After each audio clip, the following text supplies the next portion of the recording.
tal? Seguimos con la revisión de la historia eclesiástica indiana del autor Jerónimo de Mendieta. Vamos a ver precisamente un poco más de este fraile franciscano y de sus aportaciones tan importantes en el terreno de la crónica en el siglo XVI. Él nace en Vitoria, en Álava, en 1525, ingresó a la orden franciscana en Bilbao, ahí estudia teología y artes,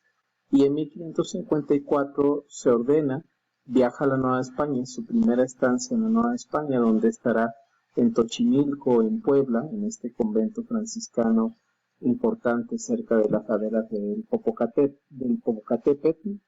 y ahí conocería también, aprende náhuatl, conoce al muy eminente Toribio de Benavente Motolinía, que será uno de los personajes de quien hable precisamente, esboce una biografía en la historia eclesiástica indiana, en el último de los libros, en el libro quinto. Y bueno, él va a residir en el convento de Toluca y él tendrá, entre otras, méritos, la fundación de una población, un pueblo de indígenas, Calimaya, muy cerca de Toluca. Ahí residirían 3,000 indígenas, y esto será un antecedente importante para que después precisamente se utilice esa experiencia en el acontecimiento tan relevante de la diáspora tlaxcalteca. A partir de 1567 se dedica a la labor evangelizadora y en 1570 emprende un viaje a España para informar a la corona acerca del gobierno civil, del conflicto de las órdenes religiosas. En ese momento y en varias décadas después hubo problemas por la cuestión de los límites de los terrenos ocupados por las órdenes mendicantes que definían a sus provincias religiosas, y prácticamente hubo una competencia, especialmente entre franciscanos y dominicos, sobre todo en la región centro de México, ¿no? Otra de las cosas es que hace denuncias acerca también de la calidad de algunos de los que llegaban, digamos, de España a las Indias, que llegaban a cometer abusos importantes, que eran personas que no tenían una educación o un adiestramiento que les permitiera ser útiles a las múltiples tareas que exigía una colonización y un proceso de evangelización como el que implicaba este nuevo continente. En 1572,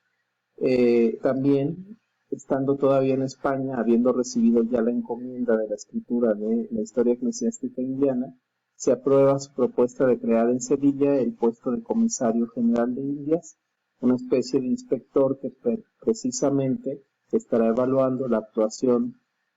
de las autoridades españolas y en general la actuación de los españoles en todo este proceso, digamos, de la evangelización y la colonización del territorio. Aquí podemos ver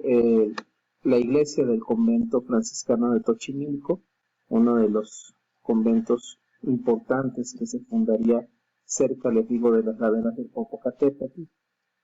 En Benavente, un monumento dedicado a Fray Toribio de Benavente, a Motolinía, un hombre muy querido aquí entre los indígenas, probablemente junto con Martín de Valencia y Pedro de Gante, los tres franciscanos que fueron más amados por la población, quizá también Juan de Zumárraga. Aquí podemos ver la actual parroquia, que fue en su momento la iglesia y el convento de los franciscanos,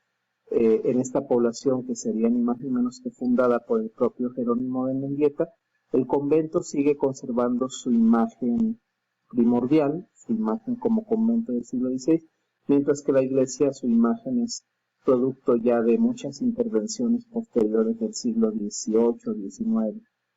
e incluso del XX. Y aquí podemos ver, seguimos con la biografía, ya había recibido en 1571 entonces esta instrucción, y él va todavía a estar en España hasta 1573, que emprende el retorno a la Nueva España, que había dejado 3 años antes. Se ordena su traslado a Tlatelolco. En Tlatelolco estará prácticamente en contacto en ese momento con Bernardino de Sahagún, y después será nombrado guardián de otro importante convento, que es el convento de Xochimilco, este convento dedicado a San Bernardino de Siena. Fue también intérprete del comisario de la orden, Fray Alonso Ponce, en 1585, guardián de otro convento importantísimo, uno de los primeros 4 conventos franciscanos de la Nueva España, el de Tlaxcala. Y en 1591, por petición de Luis Velasco Hijo, les comentaba, él va a ser uno de los organizadores del traslado de estas casi 400 familias tlaxcaltecas que irían con la misión de poblar, pacificar y dar ejemplo a los indígenas de la llamada Chichimeca, ¿no?, en el noroccidente de la Nueva España. Después de todo este trasiego, en 1592, es nombrado guardián de los conventos de Tepeaca, en el actual Puebla, un convento monumental interesante pero poco visitado, el de Huejotzingo, en Puebla también, que, como sabemos, al igual que Tlaxcala, Texcoco y México, fue una de las primeras 4 fundaciones franciscanas en la Nueva España, y finalmente el de Xochimilco, que ya había sido, de hecho, no había dejado de ser guardián, más bien se añadían las guardianías de los otros 2 conventos a su cargo. Es precisamente en este último donde concluiría los libros de la historia eclesiástica indiana en 1597, que es prácticamente 26 años después de haber recibido la encomienda de la escritura, y 24 tras haber iniciado su escritura efectiva. Muere de una enfermedad gástrica en el convento de San Francisco de México en 1604. Ahora hay que decir que no son 2, sino 5 libros los que forman parte de esta obra. Vemos la portada antigua del colegio de Tlatelolco. Vemos aquí a Luis de Velasco Hijo, precisamente quien organizaría esta nueva estrategia de la paz comprada, como se le llamó, y de la diáspora tlaxcalteca. Y vemos aquí el mapa que hace un momento les presenté, y solo para acentuar cómo las familias de Tepeticpac dieron origen a una serie de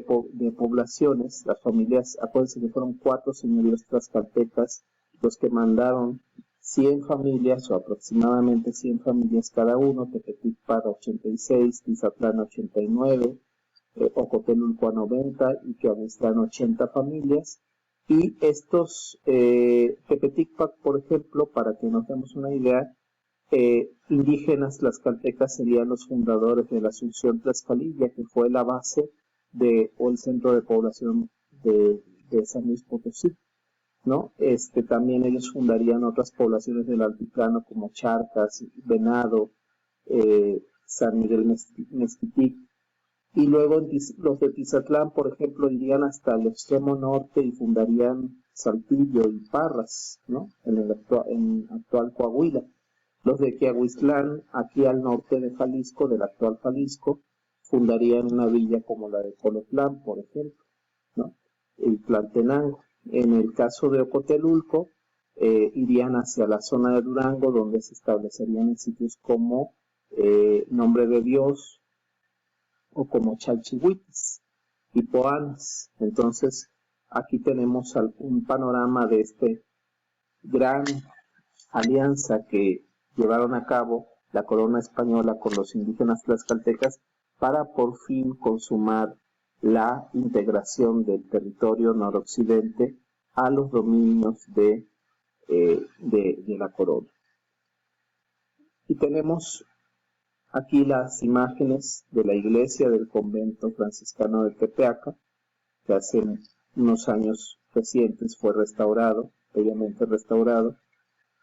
Aquí vemos la imagen célebre de los 12 primeros franciscanos que adorna la sala capitular del convento franciscano de Huejotzingo, otro de los que fue guardián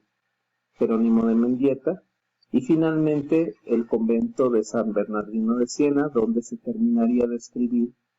la historia eclesiástica indiana por este autor. Y vemos de un biombo del siglo XVII, uno de estos bellos biombos de la vista, con vistas de la Ciudad de México, podemos ver la organización del antiguo convento grande de San Francisco, donde finalmente Jerónimo de Mendieta expiraría en 1604. Vamos a dejar este segundo video hasta aquí, y el tercero estará dedicado a la reseña de la historia eclesiástica indiana.